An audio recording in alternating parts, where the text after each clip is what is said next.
iyo wabaye muri Yesu, Yesu nawe akaba muri wowe, acogoza bya bindi byatumaga wiheba, bityo ukagira ubuzima bwiza, ukagira ubuzima bushya.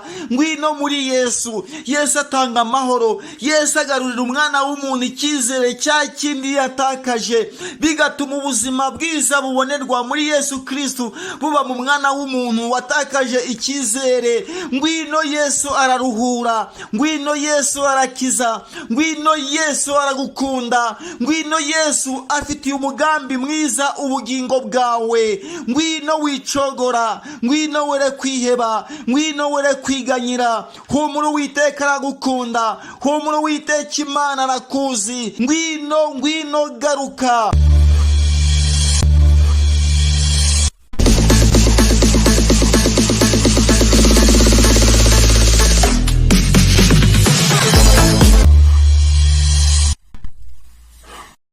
Nishimiye cyane kuba nongeye kubonana namwe tuganirira hamwe kuri channel Holiness TV. Imana ibuzuze umunezero, imitima yanyu ikomezwe n'umucunguzi. Amazina yanjye ndi Pasiteri Jonas Uzabakiriho. Niba ari bwo bwa mbere wagera kuri channel Holiness TV, nguhaye ikaze. Mboneraho kugusaba gukora subscribe kugira ngo ibiganiro bizaba byateguwe bizajye bikugereraho ku gihe. Imana ikugirire neza kandi Imana ikuzurize umunezero. Tuboneraho no guteza imbere iyi channel yacu. Nawe wakoze subscribe, Imana iguhereze umugisha kandi Imana iguhereze umunezero. Mwese Imana ibagirire neza kandi Imana ibuzurize ukwifuza kwanyu kose. Dore njuti muvandimwe, nkuzaniye umuti. Umuti nkuzaniye ni umuti uvura indwara yo kwiheba. Indwara kwiheba ni indwara mbi cyane, ni indwara ituma umuntu ahera mu bwigunge, ni indwara ituma umuntu abura umunezero, ni indwara ituma umuntu abura ibyishimo, ni indwara ituma umuntu abasha kwitunganyiriza imigambi yo kwivana ku isi. Kwiheba ni indwara mbi cyane. Kwiheba ni indwara ikomeye ifata imikorere y'ubuzima bw'imitekerereze, bigatuma umuntu atakaza icyizere cye, kwiyakira bikabura mu mutima we. Mbere yuko twakwinjira mu kiganiro cyacu, ndagusaba umwanya kugira ngo duce bugufi dusenge Imana. Uhoraho Mwami Imana yacu, turagushimye, wowe soko y'ibyiza, wowe mvano y'ibyiza byose. Ni wowe utubeshejeho, turiho ku bwawe. Tweze udutunganye, shyira ubuzima bw'ubwoko bwawe. Jye na bagenzi banjye tugiye kuyoborwa n'ijambo ryawe, Mwami, kugira ngo abihebye ubashe kubahumuriza. Ni mu izina rya Yesu Kristo Mwami wacu, amen. Imana ibagirire neza kubwo kumpa umwanya wo kugira ngo tuganirire hamwe no gusobanukirwa indwara yo kwiheba, uburyo ikataje mu bantu, bityo abantu bakabasha gutakaza icyizere. Abantu benshi baturiye iyi si bugarijwe n'indwara yaburiwe umuti yitwa kwiheba. Kwiheba bituma benshi batakaza icyizere cy'ubuzima. Iyi ndwara yo kwiheba ituma benshi batakaza icyizere cy'ubuzima. Ibyo bikabaviramo kwitunganyiriza imigambi yihuse yo kwivana muri ubu buzima, bakabona yuko babonye igisubizo cya bugufi. Abazaniye umuti uvura indwara yo kwiheba. Mbere yuko nababwira uwo muti, ngiye kubabwira ibitera umuntu kwiheba. Icya mbere gituma umuntu yiheba nuko ahanini agira uburwayi budakira, bukaba bwaramuhejeje mu rungabangabo, akaza kwiburira icyizere cy'uko azakira. Icya kabiri, kuba yarirukanwe ku kazi nta kandi yakeka yuko azabona vuba. Icya gatatu, kuba umuntu yarabuze umutungo we akaza kuwunyagwa gatuma asigariraho. Icya kane, kubura umuryango kandi uwo muryango wari umufitiye umumaro. Muri uko kubura uwo muryango bigatuma yiheba no kwiganyira, bitewe n'uko umuryango wari umufitiye akamaro kanini cyane.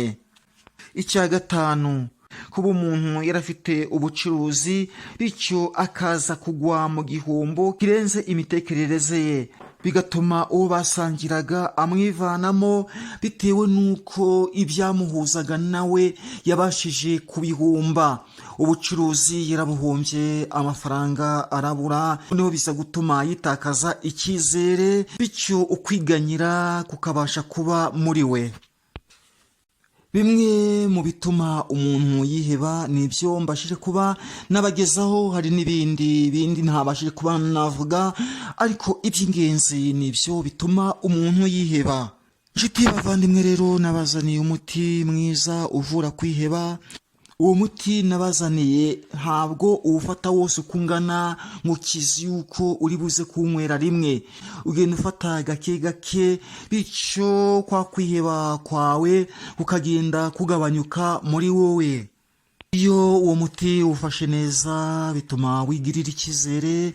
Uwo muti ni ingirakamaro ku kiremwa muntu gituriye iyi si. Uwo muti rero nabazaniye, uwo muti si umuti w'ibyatsi, uwo muti si umuti w'ibinini by'uhabwa na muganga. Uwo muti turawuvana mu murima witwa Bibiliya. Bibiliya ni igitabo tugiye gukuramo uwo muti. Ndagusaba umwanya kugira ngo uwo muti uze kuwufata neza. Biratuma ugira ubuzima bwiza, biratuma ugira icyizere gihagije, biratuma wivana mwa biriya byose byatumije uhangayika, byatumije wiheba. Umuhangayiko wawe, ukwiheba kwawe kuze gukurwaho burundu. Zaburi ya 34 umurongo wa 18. Uwiteka aba hafi y'abapfuye umutima, akiza abapfushije ibyiringiro.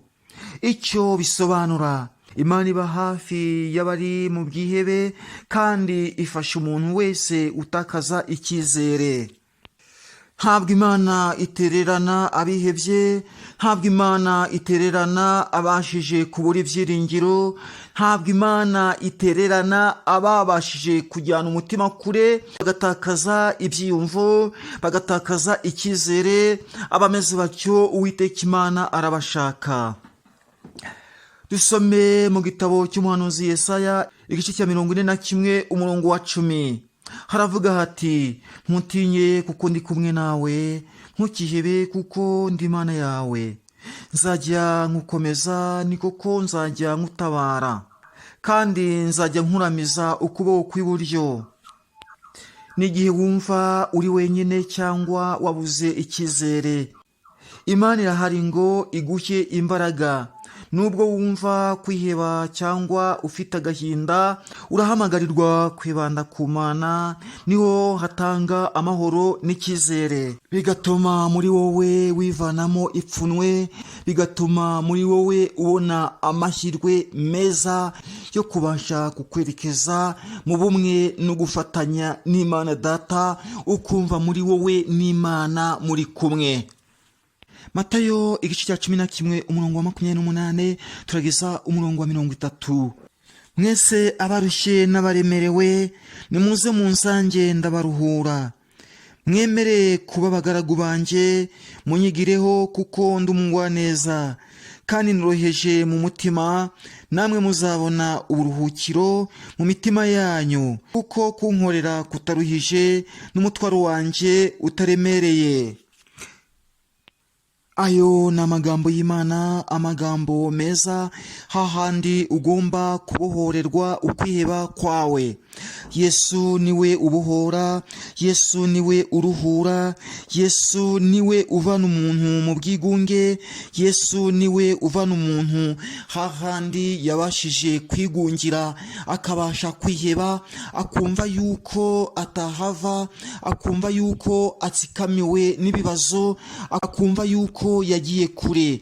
Aho Yesu arahamuvana, Yesu amuteramo ibyiringiro byo kumwereka yuko ari we ubasha kuvanaho imitwaro yananiranye, ariyo mitwaro y'ibyaha, ya yindi igenda iremereye umwana w'umuntu, bityo akabura uburyo yabyitwararikamo, ugasanga yizaniye ibidafite umumaro, ugasanga yagushijwe mu bidafite umumaro, ugasanga yagiye mu mworera ari mu maganya gusa, ari agahinda gusa.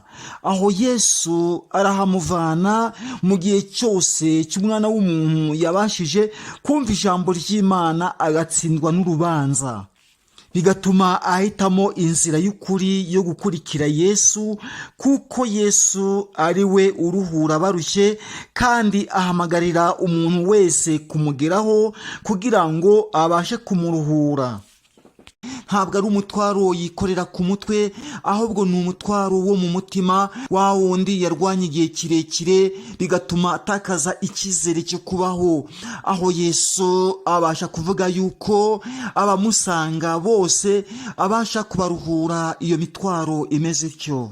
Yesu aratwizeza ko abantu batakaza icyizere, ibyiringiro, bashobora kuza kuri we bakaruhuka. Nshuti bavandimwe, kuri Yesu niho habonekera ihumure, kuri Yesu niho habonekera ubuzima bufite intego, kuri Yesu niho habonekera gutabarwa. Ngwino kuri Yesu ubone ihumure, ngwino were kwiheba, ngwino kuri Yesu niho habonekera ubuzima bwiza, ngwino kuri Yesu atanga amahoro asesuye, ngwino kuri Yesu avura indwara ikomeye yo kwiheba bigatuma umuntu yigirira icyizere. Ngwino kuri Yesu, Yesu aragushaka. Ngwino kuri Yesu, Yesu aragushaka, kandi Yesu ashaka yuko yaba muri wowe, bigatuma ibyiringiro byawe byongera kugaruka, maze ukagira ubuzima bwiza. Watakaje byinshi muri ubu buzima utuyemo, watakaje byinshi, wumva yuko wageze mu yindi si, yasi y'umwijima ikururira benshi mu rupfu n'ubuhenebere, wumva yuko ibyawe birangiye. Ariko ndakubwira yuko kuba muri Yesu ari ibya mbere by'igiciro, kandi ni umuti usumbije imiti yose ibonekera kwa ino si. Muganga aguhereza umuti, wawunywa ukumva yuko wakize, ariko ejo ukongera ukarwara. Ariko icyo nabasha kuba nakubwira, iyo wabaye muri Yesu, Yesu nawe akaba muri wowe, acogoza bya bindi byatumaga wiheba, bityo ukagira ubuzima bwiza, ukagira ubuzima bushya. Ngwino muri Yesu. Yesu atanga amahoro, Yesu agarurira umwana w'umuntu icyizere cya kindi yatakaje, bigatuma ubuzima bwiza bubonerwa muri Yesu Kristo buba mu mwana w'umuntu watakaje icyizere. Ngwino Yesu araruhura, ngwino Yesu arakiza, ngwino Yesu aragukunda, ngwino Yesu afitiye umugambi mwiza ubugingo bwawe. Ngwino wicogora, ngwino were kwiheba, ngwino were kwiganyira. Humura Uwiteka aragukunda, humura Uwiteka Imana arakuzi. Ngwino garuka. Bene data, nshuti bakundwa, ndabasaba kugira ngo dufatanyirize hamwe iri sengesho, kuko isengesho ari ingirakamaro. Twarangije kubona umuti, wa muti uvura kwiheba, kandi muri byose wumve neza yuko Uwiteka agufiteho umugambi. Dusenga Imana. Uhoraho Mwami Imana yacu, turagushimye cyane, izina ryawe rihimbazwe. Mwungeri w'ubugingo, muri iyi minsi turimo yihebesheje benshi, abenshi batakaje icyizere, bumva yuko ubuzima bwabo burangiye, ariko siho burangirira, ubuzima burakomeza. Iyo umuntu yarangije kumva yuko ari wowe utanga ubuzima, ari wowe utanga ubugingo, arakwemerera ukinjira mu mutima we, bityo ukabasha kumuvanamo ibikomeye, bityo ukamutera umutima wo kwizera, ukamutera umutima wo kwigaruriramo icyizere, bigatuma ubuzima bukomeza.